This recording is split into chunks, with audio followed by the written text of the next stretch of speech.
You're listening to Football Friday Night on demand exclusively on 600 ESPN El Paso. Stay up to date with high school football scores, updates, and news by downloading the free 600 ESPN El Paso mobile app. All right, welcome into another edition of the Football Friday Night podcast.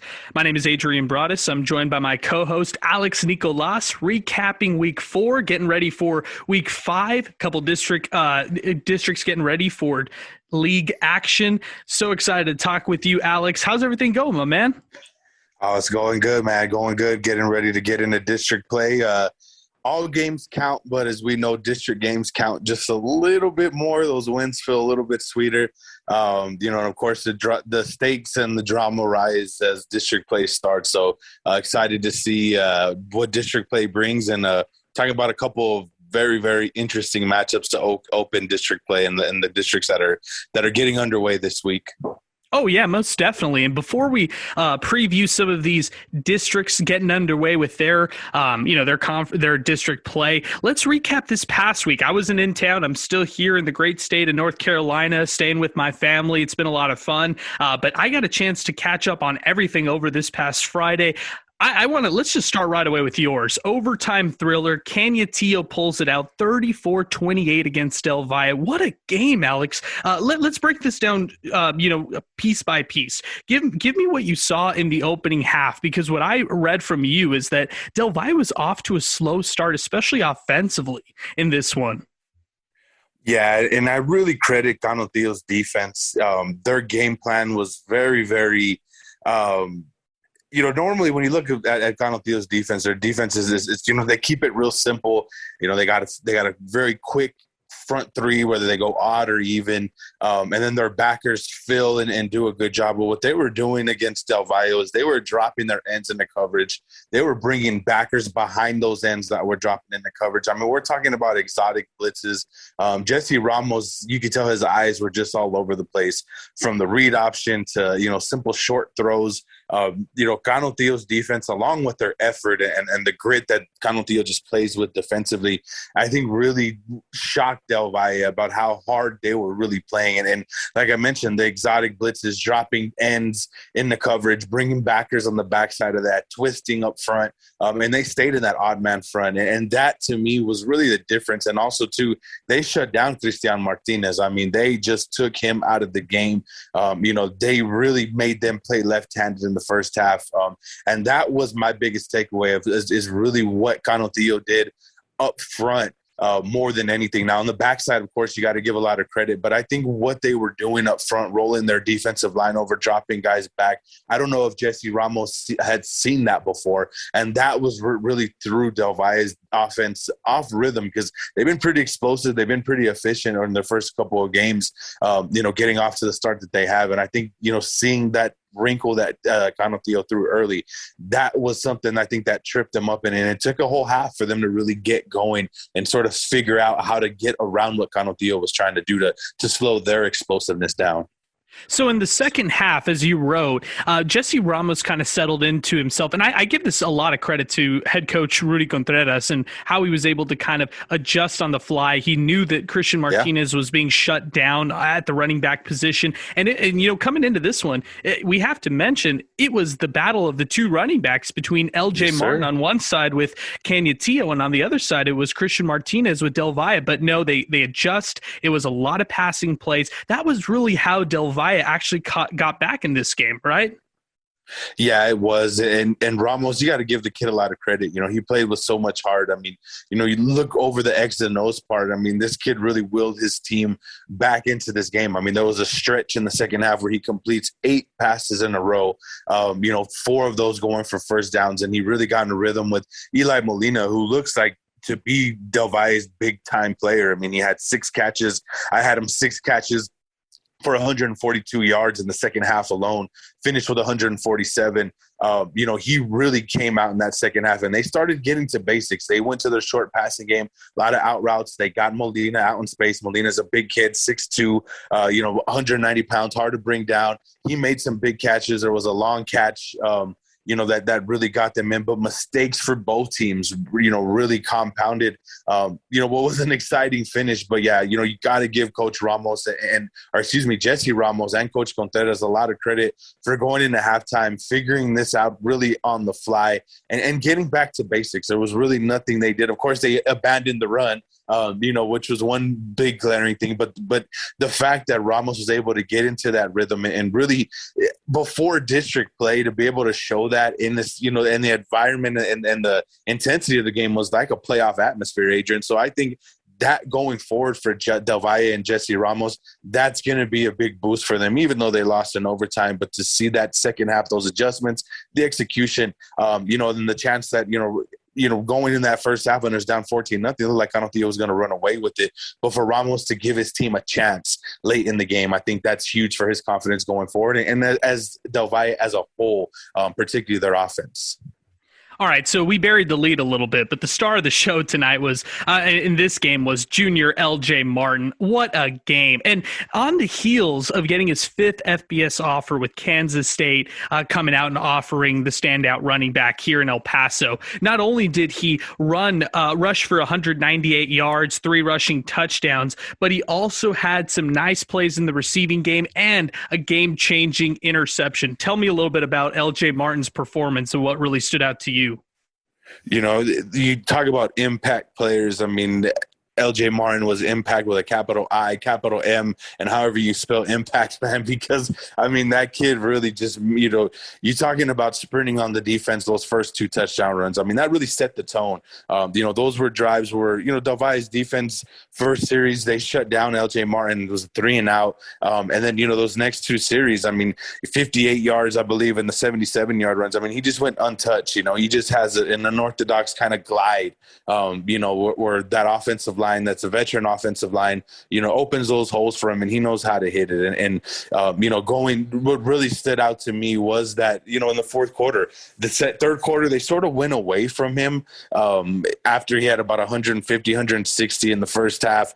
Third quarter, that Del Valle really controlled the ball with their offense. So Cantillo didn't get very many possessions in the third quarter, but when they did, you're talking about that long pass that Martin had, and just his hard running and continuing to get first downs, and then on the defensive end, in overtime, being in the right time at the right spot at the right time. I mean, this kid really is starting to come into his own. He played a lot as a freshman. Was sort of kind of a decoy in a sense. They would give him the ball. He'd make some yards, but now you're seeing him being a part of that offense, being the focal part of the offense, and he's really, really thriving. And in that district, I mean, right now he's head and shoulders the best player in this district, and that's going to be tough to defend for anybody. The way that he runs and the way that offensive line blocks, and then he's versatile. You're talking about that long touchdown pass where Cantillo really set that up, run inside, and then all of a sudden here goes Martin out on a wheel route, one-on-one with the safety,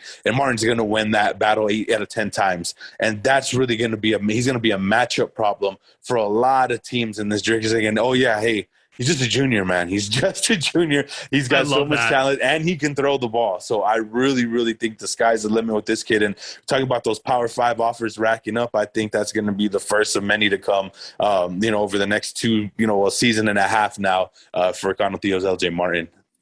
And going back to just the fact that you called him the best player in this district, I mean, that's saying a lot because you have quarterback Damian Contreras, who we'll talk about in just a second with Ysleta. You have Demarion Christ with Parkland. You have the Quijas quarterback with Horizon. I mean, that's saying a lot right there that a junior in LJ Martin has really taken control of this district. Again, Cantillo defeating Del Valle 34-28 in overtime. Huge victory for the Eagles in that one. Transitioning over to that other game, Ysleta 35, Jefferson 34. What a game this was. The Indians knocked off the Silver Foxes for the unbeaten ranks. Both teams, Jefferson coming in trying to keep their record perfect as they get ready for district play, trying to get all the momentum that they can, and simply could not outlast Ysleta. Now, Ysleta quarterback Damian Contreras, he was the one who scored on a 1-yard rushing touchdown with just 5 seconds left in this game, writes our reporter Jaime Chavez, the coach. Alex, Alex, in this one right here, I mean, I feel bad for Jefferson because we've talked about Nathan Alcala all season long and how great of a player he is, but it's a credit to the Isleta Indians just simply not letting them lose in this matchup. Yes, and we talked about it last week about, what happened with Ysleta against Riverside, where that was a close game, and it was Riverside, the team that was able to finish. Well, in this particular ball game, this was Ysleta's chance to finish. They were down, I want to say it was 21-0 at one point in this game, or Jefferson jumped out to an early lead in that game, and Ysleta's able to climb back, with that explosive offense that we talked about and that ability to make plays and growing and going forward. That's what this part of the pre-district schedule is all about. And I think Ysleta took a big step forward in confidence, going on the road and being able to win a game the way that they were able to win it.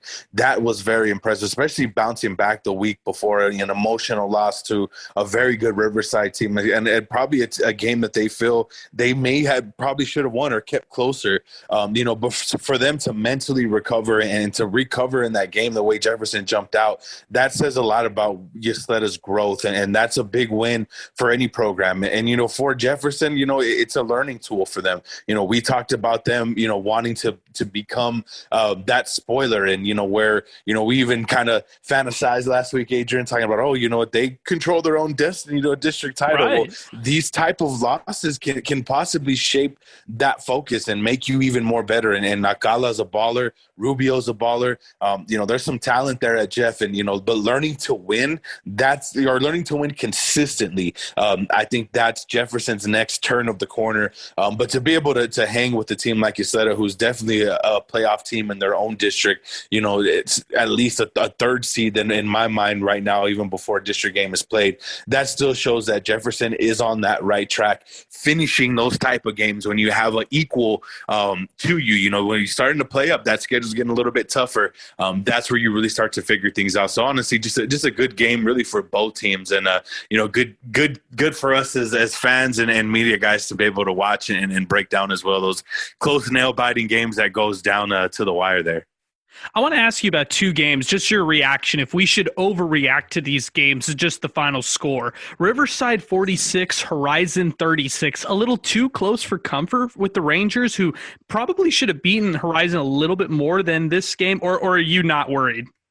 I'm not too worried because Ernie Garcia is the real deal, and they had a pretty stronghold lead at some point. I remember hearing one of the scores, hearing the score where they sort of had a lead, kind of going away. But I mean, Horizon's a team, and I go back to their scrimmage with Andrus at the beginning of the season, and their ability to move the ball with Cuijas and Ernie Garcia. Those are experienced players. So I think for Riverside, for them to be able to continue doing what they're doing and putting up points, and their strength is offense, and putting up points like that, nothing to worry about just yet, because of the fact that you got to give Horizon some credit that they can put up points as well. So not so much of an overreaction, more of a reaction to how tough Horizon may be. Maybe not a team we're talking about as far as a playoff team, but a team that can catch a Parkland, a Canotillo, maybe slipping, and give them a good run for their money, over once we get into the thick of October. What about that last game that we should mention, El Dorado Clint, and the Aztecs just beating the Lions by 30-27. The Clint Lions could have actually tied this one. Potentially game-tying field goal sailed left, and it wasn't good for Clint. Is this a little bit alarming for El Dorado in this game? No, you know what? Honestly, I think that it's a very good win for El Dorado. This is a program with a new coaching staff, trying to revert what's, been, let's just be real, just been a tough time for the program that started off as looking like it could be a consistent winner. And over the past 3 seasons, it hasn't been the case. So they're trying to find out how to win again. And they're trying to figure things out offensively, and seeing Isaiah Ruddison go off for over 300 yards and to see what El Dorado wants to be offensively. Quincy Estrada was also back out there at quarterback. Him and Richard Portillo have been working in time at quarterback. So to see El Dorado start to figure things out, I think that's going to bode well for them. And Clint is not a pushover. I always think Clint's one of the toughest 4A schools. They always have talent. They're always in the thick of the district title race in that district. So, it doesn't surprise me the way that Clint's able to come in here and keep it close. But I think for El Dorado, like I said, with the new coaching staff and for those kids to try to turn it around and to pick up that win the way that they did, obviously it came down to that missed field goal. But, that just shows that, El Dorado is also improving. And that's what you want to do at this time of the year. Figure yourself out, have one of these games where one of your kids goes off, and now you have something that's a bread and butter going forward in a district play where obviously things are going to get tougher for them. Now, Seavisca Heather writes that it was Isaiah Ruddison in this game who really stood out for him with the Aztecs. 285 on the ground, all 4 of El Dorado's touchdowns, including one rush from 77 yards out, one from 66, and a pair of rushing touchdowns from 45 yards out. Pretty impressive for him and the El Dorado Aztecs squeaking by and getting that victory. Alex, let's transition a little bit to next week. I mean, it was a very short week this week with high school football. Next week, we are busy in a full slate of games, and it begins on Thursday. Some interesting games. We mentioned the Jefferson Silver Foxes. How about them opening up district play against Burgess? Previewed this a little bit last week, but you're getting Tavoris Jones, you're getting Nathan Alcala. Huge game to start things off in district play. Yeah, and Burgess has to be feeling good. They beat up on Hanks last week, but sometimes, those type of games coming off the loss against Montwood, I think that was a really good bounce back game for them. So I think their confidence is going to be flying high. And Jefferson's coming off of that loss, like we just talked about. You want to see where you want to gauge, getting up for those type of games. Who's going to step up? That's really going to be the key. You talk about all the stars in this game, execution, and obviously now you're getting into district play, depth. That's where a team like Burgess could possibly expose the lack of depth that Jeff has. But Jeff is playing with that heart. Coach Martinez is going to have them ready to go. That should be a good game, but it wouldn't surprise me if you see Burgess sort of wear them down, especially with Tavares Jones. Figuring out what they want to do offensively, I think that's also something that Burgess is going to be evolving as they go along. We all know it's get the ball to number 2, but getting the ball in creative ways to number 2, I think that's going to take Burgess back to that championship contender level. And, he starts off right away with a district title eliminator game per se, giving Jefferson a little bit of love for their good start in non-district. How about the huge game that's next week in non-district play? It's still Austin versus Chapin. Gosh, that could be a great one on Thursday night, Alex, with the Austin Panthers trying to get some momentum heading into district play. Chapin actually stringing together a couple good wins lately. I wonder who wins this one. This should be a good one. Yeah, that's going to be a pretty physical game. Mason Standifer had a really good game this past week, airing it out against Irvin. Saw some really good highlight touchdown passes that he threw running out of the pocket. I think he had over 250 yards, about 4 touchdowns, looking at some tweets. So he's gaining confidence. Zeke Pastron had 2 touchdown catches in the ball game as well. Looks like, that kid's in midseason form as he should be, very experienced player. I'd like Chapin's experience in this one, but, we've talked about Austin before. That expect to win attitude that they play with. And really the key for me is can Chapin's offensive line, who's very young, been exposed a little bit against some really good teams that they played. Can they hold up against a very aggressive Austin front 7? That's going to be the key. If they're unable to protect Standifer, if Standifer's running for his life, or they're unable to control the line of scrimmage as far as any run game, that's going to be advantage Austin, because they're going to be able to get that Chapin offense on the field and control the ball with their ball control offense. So it's really, to me, and that game, it's a good measuring stick again for Austin to continue building what Coach Pichardo's building. But I also think for Coach Warner and Chapin, you looking at this game as maybe Chapin's a favorite, coming into this one, but still Chapin, offensive line, that's going to be their biggest weakness, right now at this early juncture of the season. And that's where I'm going to be really keeping an eye on this game. That could be the deciding factor if Austin's able to get some pressure on Mason Standifer.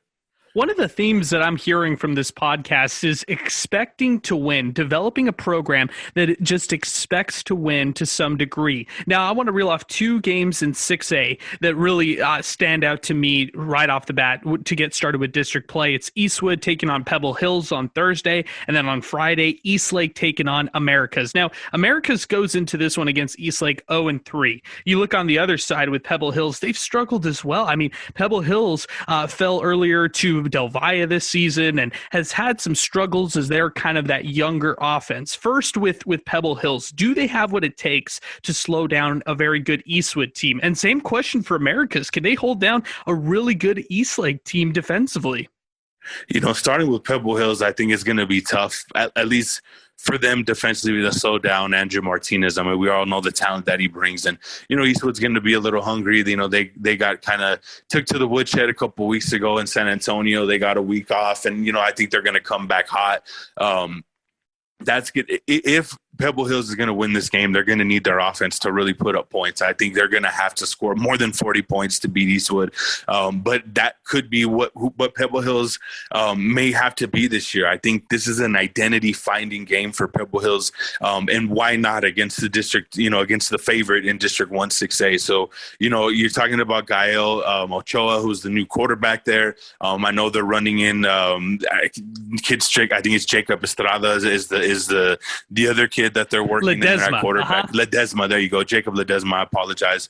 I think that's an identity finder game. Normally, you want to find your identity before these type of games, but why not? Why not have a game where, and it can even be twofold. What if their defense is able to figure something out? Yeah, as tough as that's going to be against a very, very prolific Eastwood offense, this is one of those games where Pebble Hills, if they're going to be a playoff team, this is a game that I don't think they can afford to lose by 2 or 3 touchdowns going away. This is a game where I think they really got to show some early maturity. I know they got some young players, and that's why I've mentioned early maturity of early mature play of being able to jump out to a lead, holding a lead, fighting back in the game, throwing counter punches when Eastwood throws a big punch with their heavyweight offense. That's going to be a key to see if Pebble Hills is for real. But, looking at it as far as, if you're basing it off what we've seen from Pebble Hills, Eastwood should have their way offensively, but can Pebble Hills answer with their offense? Ochoa isn't a pushover. I see him get out of the pocket. He's a game changer as well. He's also developing sort of the same way Martinez did just a couple years ago. So, these type of games sort of lead to coming out parties. And will it be the Pebble Hills defense, or will it be their offense that's going to carry them through district play? And, there's no seeing and waiting. They got to figure it out right away with the good Eastwood team, particularly on a Thursday night.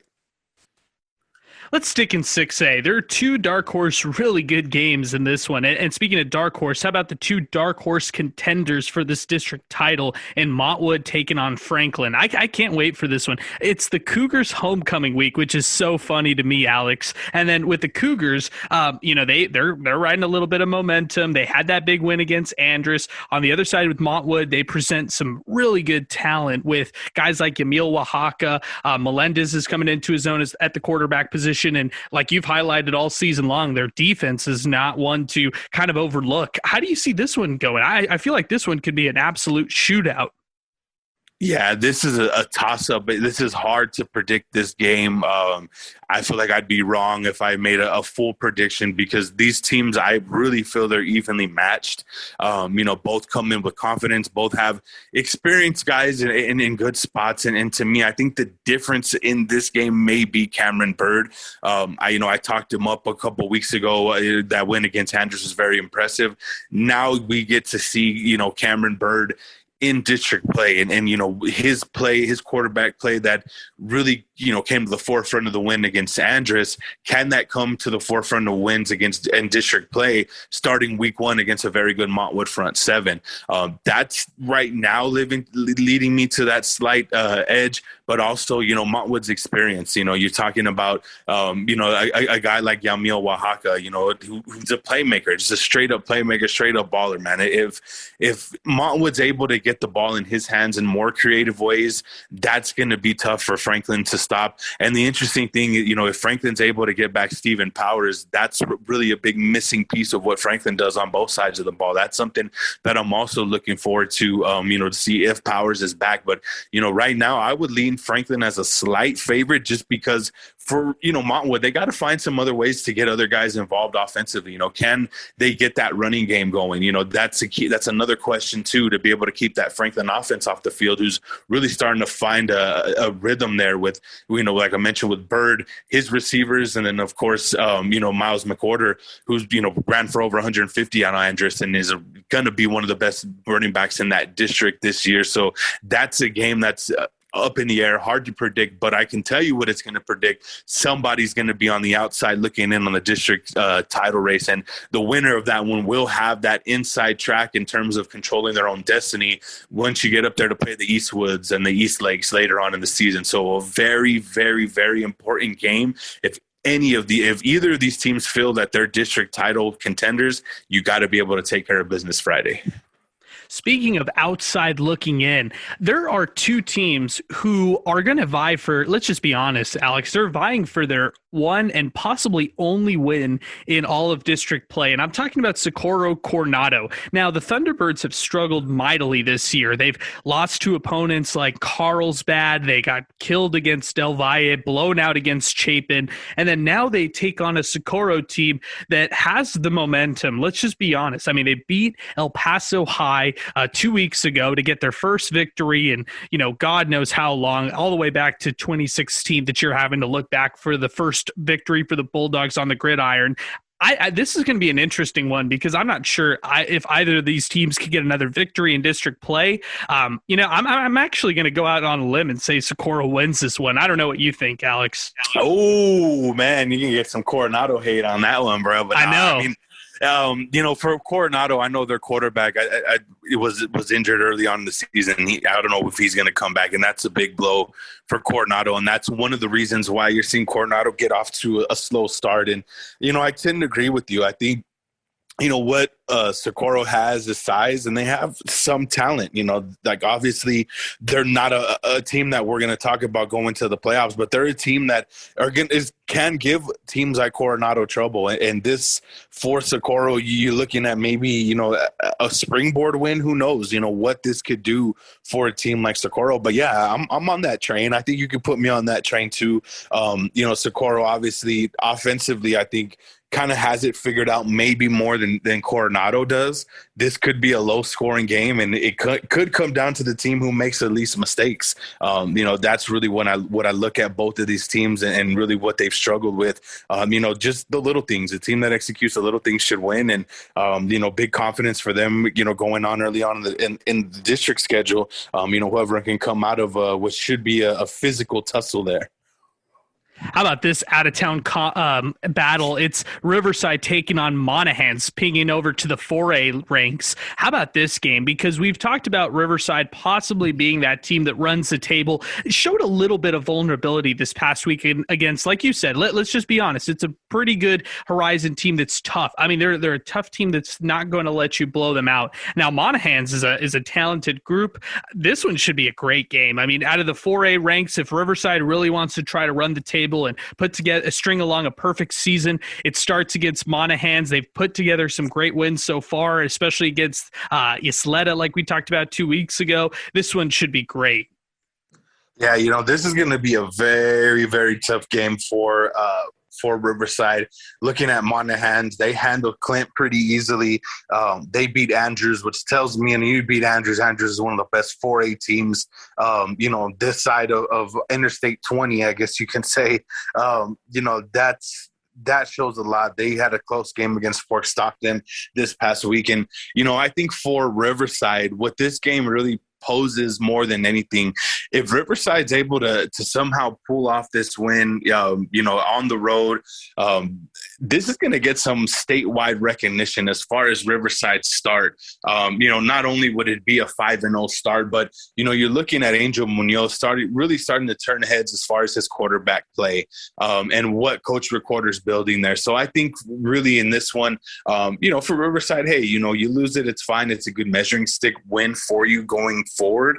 But really where I see this for Riverside is being a chance to really put the state on notice and to put that 4A D1 really in notice when you're looking at that district where that, could this be a rematch later on in the season? You know what I mean? Or as far as playoffs. So, that's really what I look at it for me is can Riverside turn some heads and show that, you know what, they're not only for real in El Paso, but they could be for real, in Region 1, talking about 4A playoffs coming up, later in November. I think that's really the barometer that I think Coach Recorder and his staff are looking at rather than, just giving somebody a good game. Hey, let's show them that we're here and that we're for real. And, Riverside's a very talented team offensively that can get it done.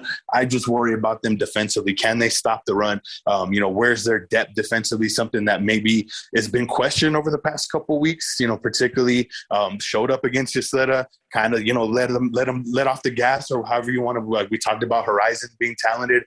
That's going to be a big question, big game, big opportunity for Coach Recorder and the staff. Want to talk about two games. Give me your thoughts on both of these. Horizon, Bel Air. Now the Highlanders host the Scorpions in this one. Highlanders trying to get back on track on this season. Now, when you look at them just in their district schedule right now, they've won. They're 2-2 on the season, while Horizon comes into this one 1-3 on the year. Another game that I want to preview real quick as well. El Dorado taking on Ysleta. Should be a great game. I mean, the Indians coming off a lot of momentum after that Jefferson victory. El Dorado taking in some momentum of their own, trying to continue their winning ways. They're 1-3 on the season, while Ysleta 3-1. They definitely want to continue and get more momentum as they get ready for district play. Two interesting games. I mean, when we're talking about non-district matchups in week 5. Yeah, continued tune-ups for both teams. I really think that, or for both of those games, I really think Horizon's going to put it together in this one against Bel Air. We talked about as good as Guijas and Ernie Garcia are. I don't know where Bel Air's defense is as far as being able to consistently slow them down. And I really, really think that's going to be advantage Horizon in that game. That could be one of those lifting wins that they need right before district play. Bel Air, played a Santa Elite team that's obviously 0-4 and not going to be a contender in that district. So a good win for them, just confidence-wise. But I think, when you look at what Ernie Garcia can do, has the highest single game yardage total right now in the state with 430 plus yards. I think you see a similar performance from Ernie Garcia on that one. And for El Dorado, you said, I agree. I think that's going to be another close game. Both teams coming off of close games this past week. It can't help. Those games can't help you, can't hurt you going forward. And I think, for both teams continuing to figure it out, that's probably the theme of both coaching staff this weekend. Let's continue to figure ways to win, figure ourselves out. It's a long district season coming up. How do we stay healthy? How do we continue to build confidence? And I think that's what you're going to see in that game. That's going to be a close game, exciting game. Should come down to the last possession in that Ysleta El Dorado game for sure.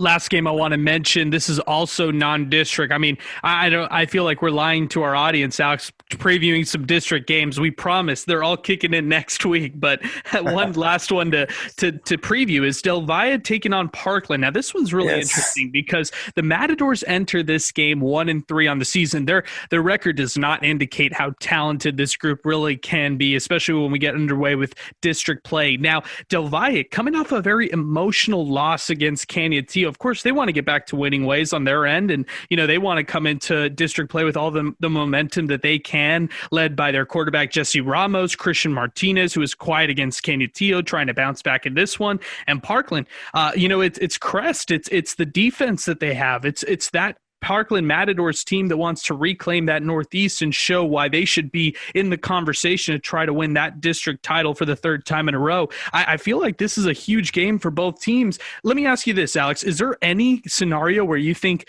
Del Valle might have a little bit of a hangover from this past weekend's emotional loss against Canutillo, or do you think they'll be ready to go for this one? I think so, and what I think it's going to be is it's going to be really credited to the athleticism of the Parkland Matadors. When you look at any hangovers or any slow starts, Parkland's got their mojo back. I look at this Parkland team and this Parkland program, 3 or 4 years ago when they won that area championship and made that run, they lost to Canutillo. They lost to Del Valle early in the season, and they were sort of a young team per se, that maybe not young, but really trying to figure out what they wanted to be, and that's what Parkland, I see in Parkland, they're trying to figure out their quarterback situation is what we were getting some reports from last Friday. They were working in both guys at quarterback.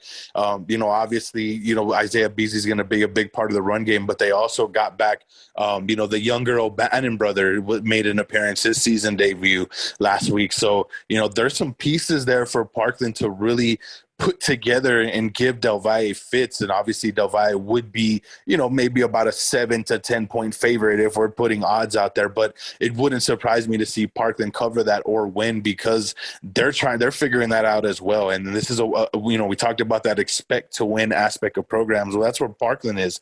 They expect to win, getting back and beating Bowie, even though Bowie's having a down year. That's going to do due diligence, starting off this week against Del Valle at home. So, will there be a hangover? I expect there to be, but like I said, it's going to be because I think Parkland's really starting to figure themselves out. To me now, it's, looking a little bit further at Parkland as far as their offense, who's going to be the quarterback to get those talented guys the ball, to get, the DJ Crest the ball. Just that one-handed catch that he made, you got to check that out. Oh, man, it was beautiful.